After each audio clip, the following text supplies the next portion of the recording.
Hola a todos, bienvenidos otra vez a este canal que hemos denominado la versión libre, en donde hablamos del derecho disciplinario.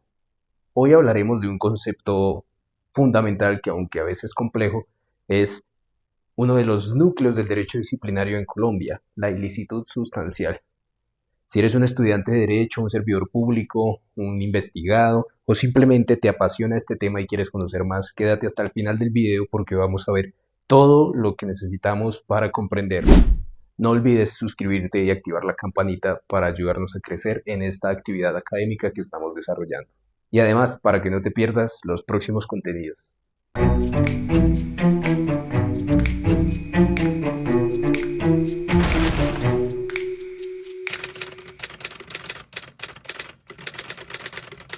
En principio, recordemos que cuando hablamos de derecho disciplinario nos referimos a las normas sustanciales y procesales que de alguna manera le permiten al Estado ejercer una potestad sancionatoria sobre los servidores públicos. Es una herramienta de control que se tiene sobre los servidores públicos y los particulares que ejercen funciones públicas, cuando estos incumplen sus deberes o se extralimitan en el ejercicio de sus funciones o incurren en el régimen de prohibiciones.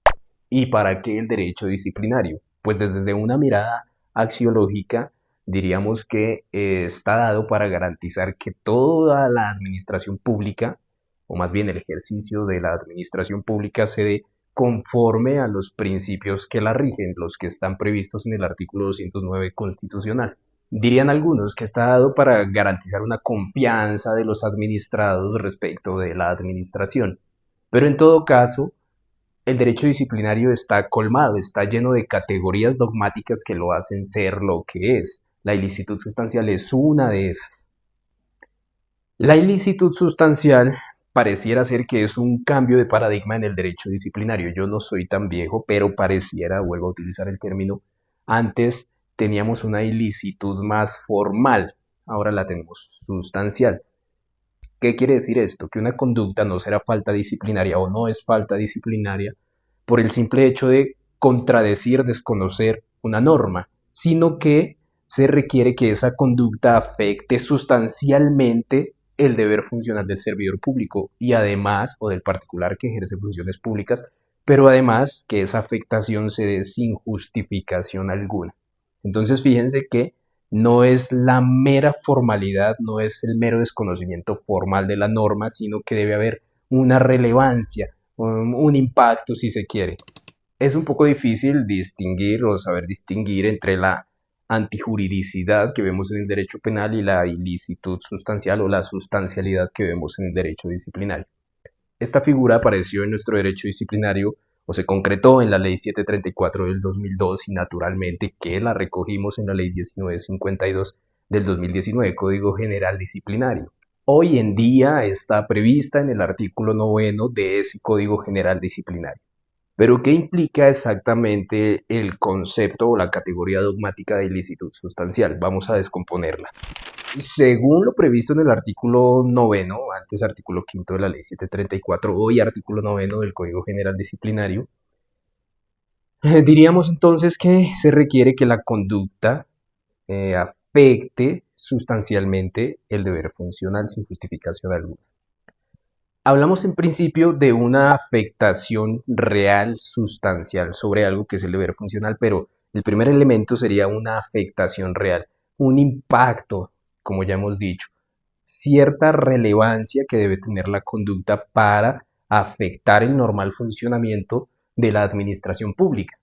Hay conductas que pueden contradecir una norma, pero no tienen ese alcance, esa sustancialidad, no logran afectar el buen funcionamiento de la administración pública.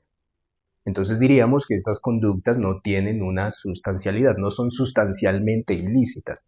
El ejemplo que siempre conocemos o con el que nos enseñan y el que yo les pongo ahora es el de las llegadas tarde, porque es deber de todo servidor público cumplir un horario según se haya establecido y de manera completa.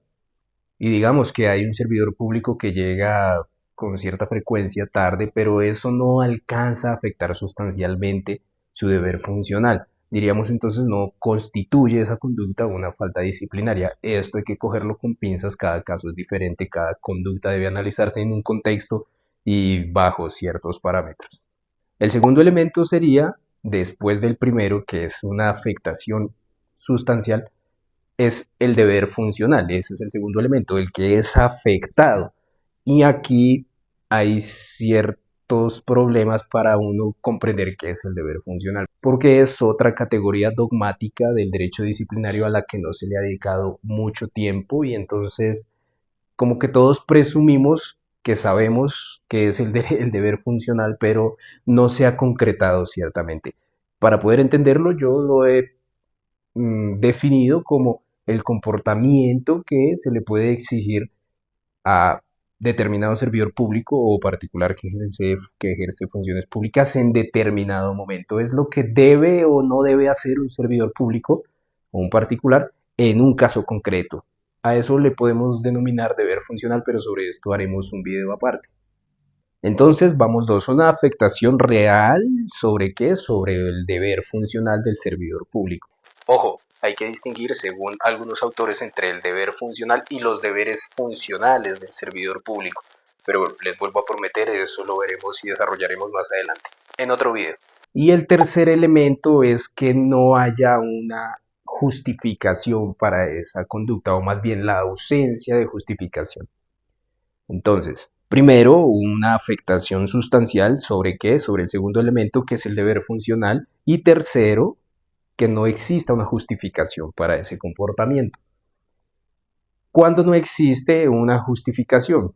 O más bien, ¿cuándo existe una justificación? Simplemente cuando la conducta se enmarca en alguna de las causales de exclusión de la responsabilidad que prevé la ley disciplinaria.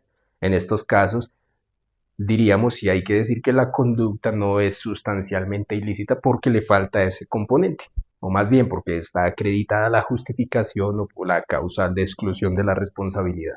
Es decir, si existe una justificación válida, la conducta no será ilícita sustancialmente. Pero no todo es tan simple de entender, porque en el derecho disciplinario todavía hay unos aspectos que están en construcción, como en todas las ramas del derecho, pero especialmente en el derecho disciplinario. Y para algunos autores la importancia de la ilicitud sustancial radica en el impacto que podría tener o que tiene la conducta sobre unos bienes jurídicos tutelados. Esa tesis es inaprobable para otros autores, porque hay quienes sostienen que en el derecho disciplinario no hay bienes jurídicos que deban protegerse o que sean objeto de protección. Esto tiene que ver con el principio de lesividad. Concretamente, en el derecho penal, las conductas están atadas al principio de lesividad, o sea, el delito se concreta con la afectación a un bien jurídico protegido, tutelado.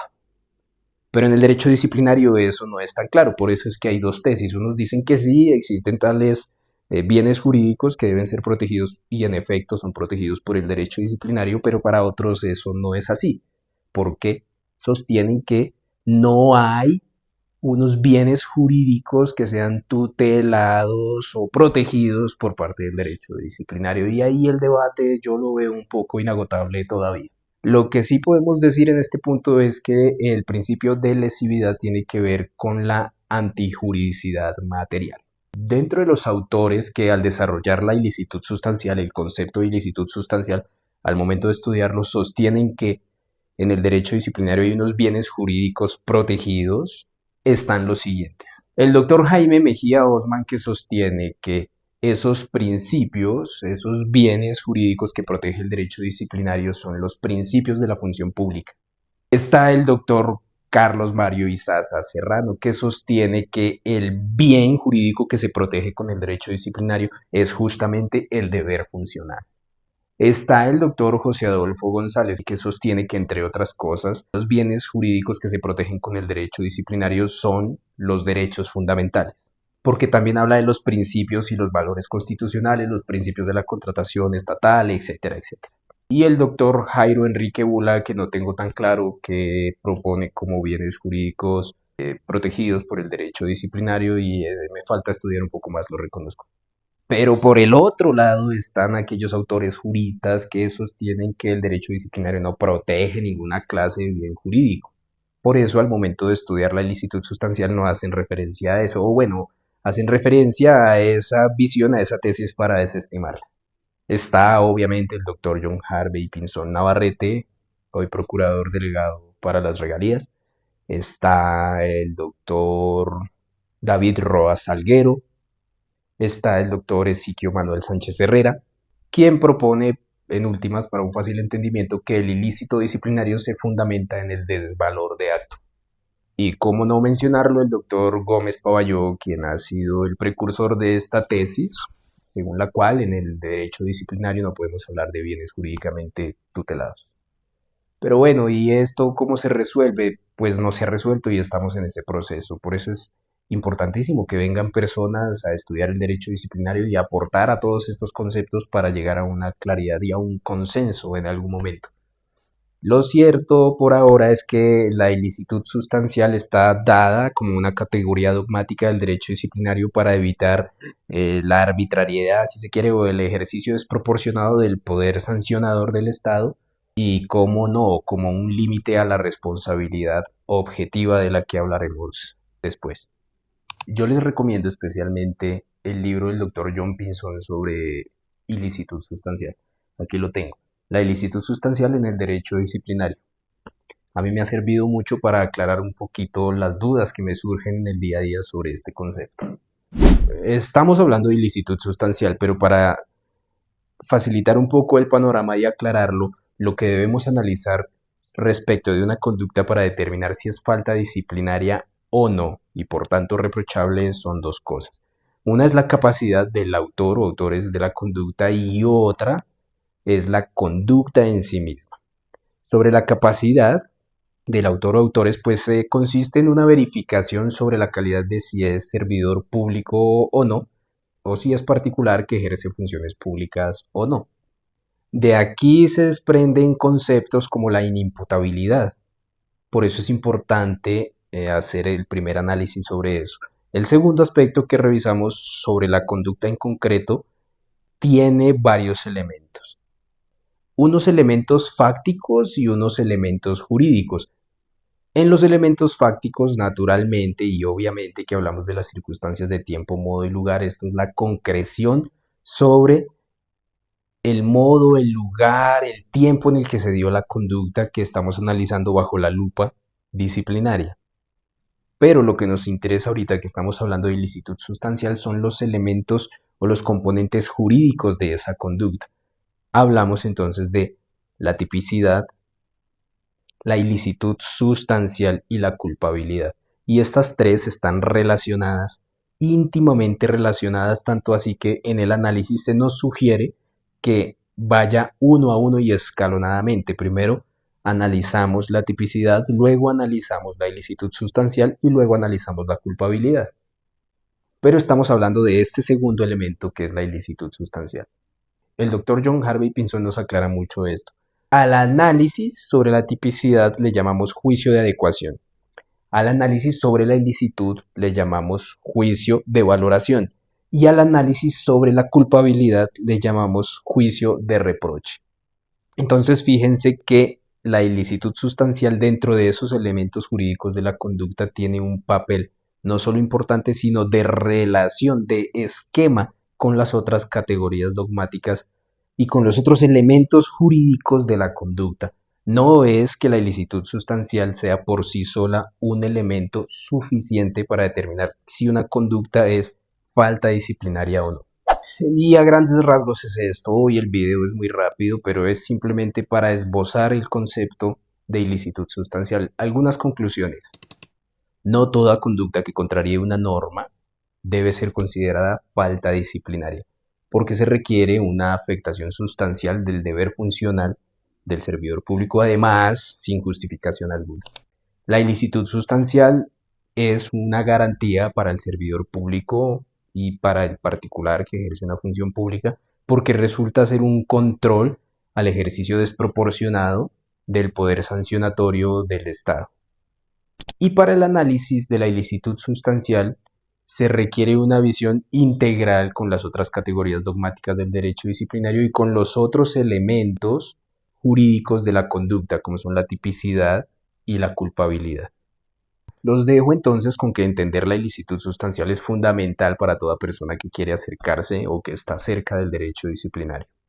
No perseguimos aquí el cumplimiento formal, meramente formal de las normas, sino que lo que buscamos con el derecho disciplinario es que se garantice un correcto ejercicio de la función pública y un apego a los principios que la rigen, siempre para el correcto y buen funcionamiento del Estado orientado al buen servicio a los ciudadanos.